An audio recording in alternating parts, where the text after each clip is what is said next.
Happy Friday, parents. I hope that you guys had a great first week back. I know that we sure enjoyed it in third grade. You may wonder why I'm sitting here in a mask today. We actually have a special guest that will be joining us in our classroom for the rest of the semester.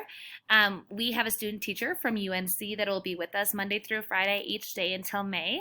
And so we want to introduce her today so that you guys know another face that will be working with your kiddos. All right. That is Mrs. Reed. So when you start hearing about another adult in the classroom, Mrs. Reed is finishing up her student teaching with UNC. And so we are happy to have her, and she will be able to do some of the teaching in the classroom and learn from different things we're doing. So we're very excited to have her, and the students are already falling in love with her quickly.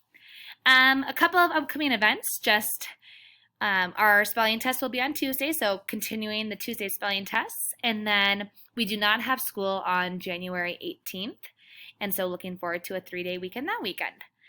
This week was super productive, super busy. I'm exhausted. I'm sure the kids are too. In reading, we continued working on comparing and contrasting two informational texts.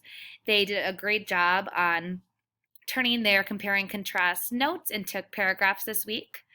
Also, for math, they were really eager to start fractions this week, and so we talked about how fractions are incorporated so often in our daily lives, and they are really catching on quickly. In writing, we moved on to opinion writing, and so we will be doing a lot of great activities with being able to state our opinions and give reasons and details to support that.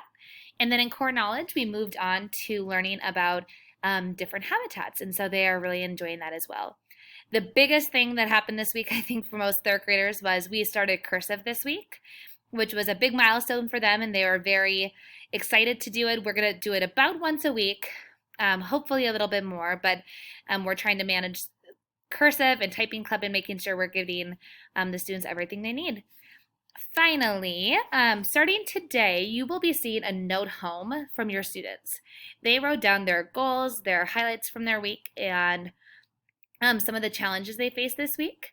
If time, please write and respond to your student's note on the back and then return it to school on Monday. This is not mandatory. However, this is kind of a way for us to build a relationship from home to school and just for you guys to know a little bit more about how they're feeling about school and some of the goals that they're setting. If you have any questions, please reach out, but I hope that you guys have a great weekend. Thanks.